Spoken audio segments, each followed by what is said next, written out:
message from Miriam last night? I did. Yep. Got a leak up there. Not dripping now, fortunately. But we do have a puddle there. Paper towel from,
hear about a new leak?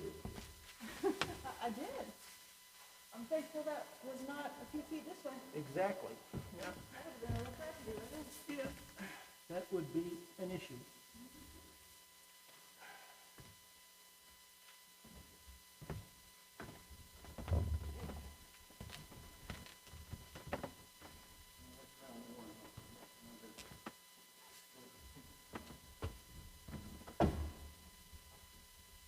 You want me to help you do something today?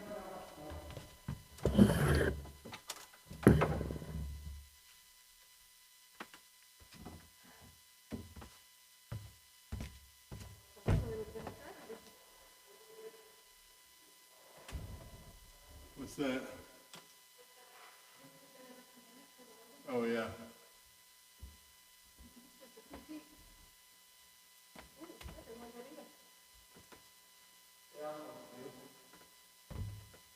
That long one? I think that long one's in. Huh?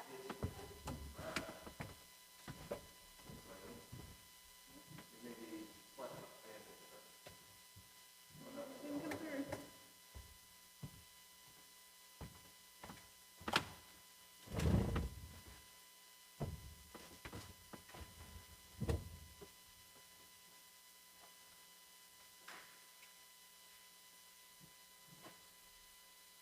The one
You gotta do it, period.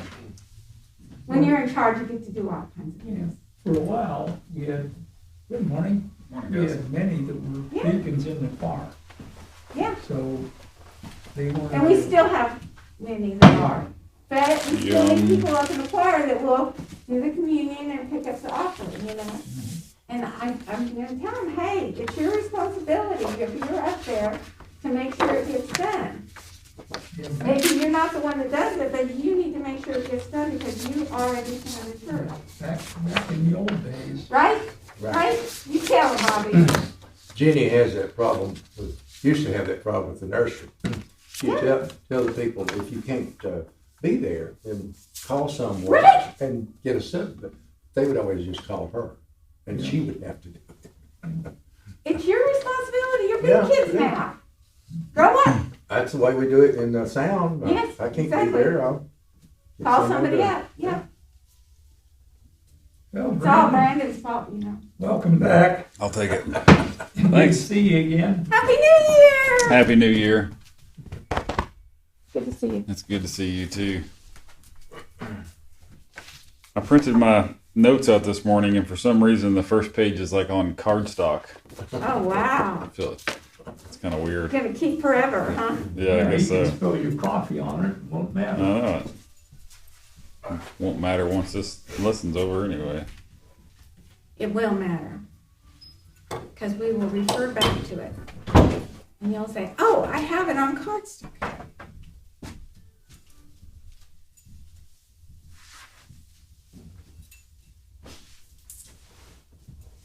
I'm texting from my watch. Cool. It's kind of hard. Really? On the bulletin coming up, trustee meeting on Tuesday, January 4th at 6 p.m. Church council meeting on Sunday, January 9th at 2 p.m. And then deacon dinner Sunday is also on January 9th at 5 p.m.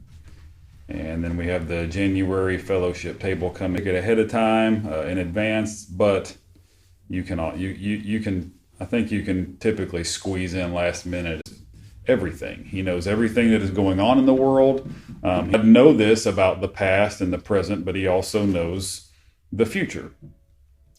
He's basically, but that was a big thing, was that Yahweh, the God of Israel, could and had proven the ability to foretell the future. And then later in Isaiah chapter 46, verses 9 and 10, God says in verse 9, this is the second half of verse 9, and save Keilah. But David's men brought away their livestock and dealt them a heavy defeat. Thus David rescued the inhabitants of Keilah. So there's God foretelling, of what's going to happen. Now listen to the second part. When Abiathar, son of Ahimelech, fled to David at Keilah, he came down with an ephod in his hand. Now it was told Saul that David had come to Keilah. And Saul said, God has given him into my hand, for he has shut himself in by entering a town that has gates and bars. Saul summoned all the people to war to go down to Keilah to besiege David and his men. When David learned that Saul was plotting evil against him, he said to the prophet, O Lord, the God of Israel, your servant has heard that Saul seeks to come to Keilah to destroy the city on my account. And now, will Saul come down as your servant has heard? O Lord, the God of Israel, I beseech you, tell your servant. The Lord said he will come down. Then David said, will the men of Keilah surrender me and my men into the hand of Saul? The Lord said, they will surrender you. Then David and his men, who were about 600, set out and left Keilah. They wandered wherever they could go. When Saul was told that David had escaped from Keilah, he gave up the expedition. So do you see what happened here? David asked God what would happen if he and his men were to stay in the city. If Saul would come to the city and if the men of Keilah would then surrender David over to Saul, out of fear or whatever. God said that they would, but this is not actually what happened. This never took place. Yes, you're going to get taken if you stay here. So in this example, God not only knew what was going to happen, what will happen, that David and his men would leave the city and that Saul would not come, but he also knew what would happen under different circumstances. had David and his men stayed. And so this type of knowledge, and when you get into language, it gets into like the subjunctive mood when you're talking, if and conditionals and stuff. But this type of language, to simplify it, this is called a counterfactual. It's called counterfactual knowledge. We do this all the time. Counterfactuals relate to or express something that's not actually. Yeah, that's good. That's good. But yeah, God knows what would be the case. So, the most popular challenges to God's omniscience before we move on. The first of these is the all famous question of divine foreknowledge and human freedom. We've talked about this before. Gary, I know, has brought it up recently, but we've talked about it before, or mentioned it anyway. And the objection goes, that if God knows, if God already knows everything that happens, every choice that any of us will ever make, then it will inevitably occur, and we don't have free will, right? That's the typical objection. So take Peter's denial of Jesus, for example. If God knew that Peter would deny it was inevitable, what Peter would do. So it seems that if Peter had been able to behave differently, then God would have been mistaken, which doesn't seem right. We don't want to think that. That doesn't align with the biblical data. So doesn't it that it will happen necessarily? That's the objection. It's called, this idea is called fatalism. Fatalism says that events are fixed in advance so much to the point that human beings are really powerless to change them. I think in Peter's case, though, it's a different story, is that he had to refuse Christ 3 times so that going on, he would realize that it's too easy to sin, it's too easy to lie, and that changed his future life.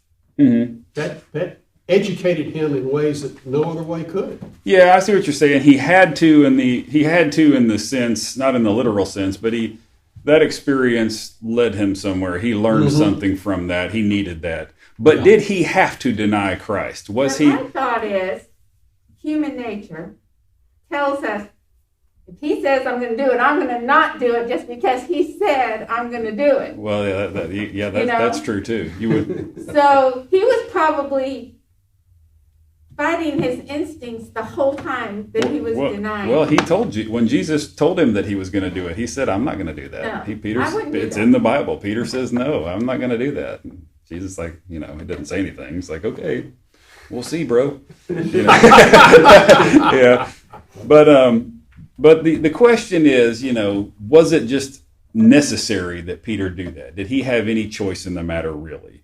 Fatalism would say no, and there are Christian theologians that agree with that view, with the fatalist view.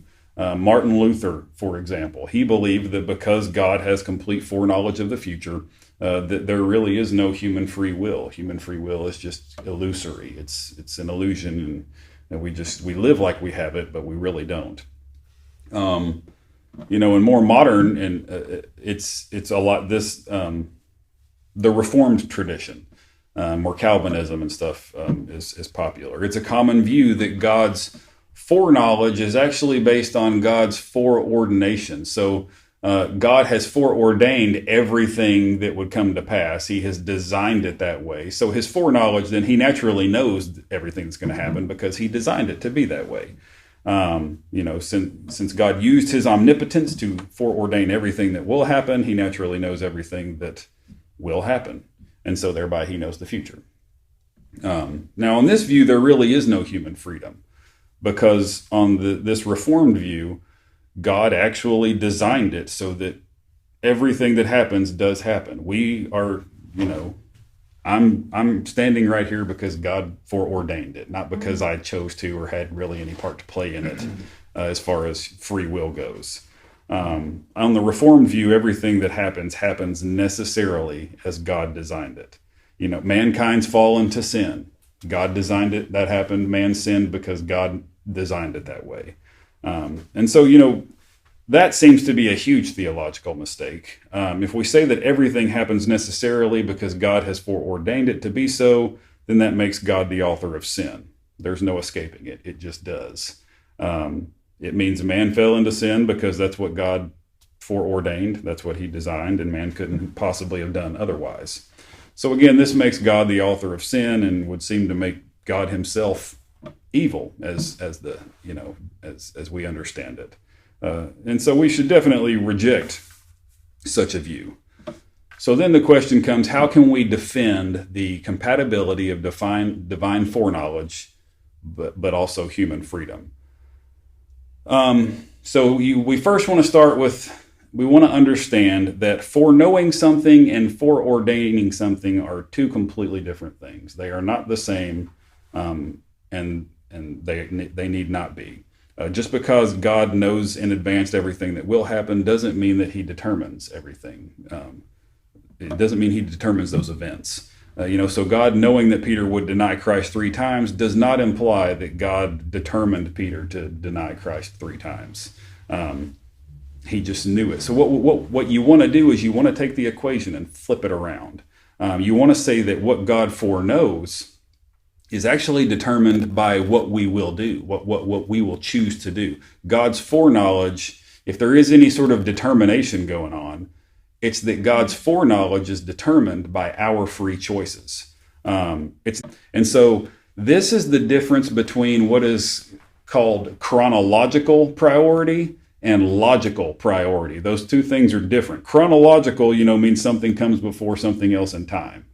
Logical just means something is explanatorily prior to something else. This thing explains this thing, even though chronologically they may be flipped around. And so these also are not the same thing. Something can be logically prior to something else without it being chronologically prior. And this is what we have in the case, I think, of divine foreknowledge. Chronologically, God's foreknowledge comes before the event. He knows the event's going to happen, but the event hasn't happened yet. So chronologically, God's foreknowledge comes first. But logically, the event comes first. Because God knows the event is going to happen, doesn't mean it had to happen that way. God's foreknowledge is what it is because the event is what it is. That's the best way I would say it. I actually quoted Dr. Craig on that one. But it's, so it's because I'm, going to drink coffee this morning that God knows that I'm going to drink coffee this morning. I don't drink coffee because God foreknows it. I'm not drinking this because, God foreknowing it somehow made me do it. God foreknows it because I'm going to do it. So I'm going to go ahead and drink it. I think that my reading of science fiction broadens my understanding of what time is. Because I think God is beyond time. God created time, but there's nothing in the Bible says there's one time. Mm-hmm. And we change our direction, we may end up on a different timeline, but God knows it's there. Mm-hmm. God produced all of them. Mm-hmm. So it's kind of a alternate universe type of theory. I think you're right, and I'll I like you. I think that my reading of science fiction and seeing that sort of stuff actually does kind of broaden your thinking on this, because what philosophers will talk about in semantics among philosophers, they will talk about possible worlds. Mm-hmm. Now, a possible world is not real. They don't really think there's a world out there separate from this one. But what they'll say is, there's a possible world where I would do A and then B. But in the actual world, I do A and then C or whatever. And that's just a way of talking about kind of like what you were saying. Mm-hmm. There's a possible world where it could have been this way. And then they'll compare the two. But they realize the possible worlds are just theoretical. It's just semantics. It's just a way of talking about the actual world. And, it's talking about if things were different and that sort of thing. But I think you're right. And I actually feel that way too about reading science fiction and thinking about time. I think it does help. But as long as we understand that God's foreknowledge is logically prior to what he foreknows, it doesn't really matter that God's foreknowledge is chronologically to an event that he knows about. And this makes all the difference when it comes to human freedom. It means that if we were to choose differently, then God simply would have known differently. He would know differently. If Peter had not denied Christ 3 times, or were not going to, well, God just would have known that, and it wouldn't, I don't know, maybe Jesus wouldn't have foretold that particular event. Who knows? The point is that even if the event were different, then God's foreknowledge would have been different as well, because the event is logically prior to God's foreknowing it. So God's foreknowledge doesn't necessitate anything to occur. It really doesn't have any effect on the event at all. It is not foreknowledge. And I'll talk about the history and some of this a little bit next week. But it's a hypothetical knowledge that is known but early. But only will. Now, sure, we don't have enough knowledge to know that there might be something that would prevent Gary from being at church next week. And I can say with almost certainty that if I were rich, I would have that exact same truck. I mean, not just to be funny, but I would literally go buy that. So, though there may be a event that would happen in life that I obviously can't predict that would cause me not to get that truck if I were rich. But I can say with near certainty more about the universe and our solar system and stuff. There are circumstances in which the Earth can be destroyed, and the people like Musk and others that want to spread us out through the solar system in case of a super volcano or a large meteorite or a dark star coming through the solar system, things like that. Yeah. We have no control over those things. Right. The more we explore the universe, the more we realize how we're, how vulnerable we're pretty vulnerable, and the world, die out a heat death and turn to nothing. But yeah, you're right. And then there's a lot of people who say, "Not my time." Right. Well, yeah. Probably not my time. Probably not. If so they don't worry about it. So they get out of their minds. Right. And they don't plan for the. Yeah, but it is neat. Like he's talking about people who are like, "Hey, maybe we should go ahead and start planning for maybe to have some other options." It's neat to think about. I like the idea of exploring other planets and venturing out into space. But yes, so I hope you guys are tracking with God's foreknowledge and you don't have to be a fatalist. We don't have to say just because God will happen. What will happen is not based off God's foreknowledge. Well, our understanding of time is limited by our finite human mind, and we may not have the full story. God knows. We definitely don't have. I just kind of assume that we don't. You're right. Yeah. You're right. No, I agree. We have a fundamental problem understanding somebody who's not constrained by time like we are. Right. Yeah. How do you do that? Yeah. We can't. Exactly. You're right. Not until we go to heaven. Right. Yeah. No, I don't even know then. Maybe we'll get the formula or something after I figure it out. We'll get to observe it. Yeah. Then we'll get to use all the other parts of our. Oh yeah, that knows it. It's done. I got to do it. I don't want to, but I have to. It's like, well, that's not how. It doesn't have to work that way. It doesn't work that way. Is that the Presbyterian belief? Or ordination, some people are, and that does end up being some people are damned to go to hell. There's nothing you can do about that. On the when missionary groups were forming and wanting to go out to other like China and Africa, and the counter argument to that was if God wanted them to be there, they'd be there. If God wanted those people to, you don't have to do it. God makes them do. I mean, that's the logical conclusion of that position. So it's not a good one, and it doesn't add up with the biblical data. What are all the warnings for? What's all the warning? Why all the call for repentance? Why did He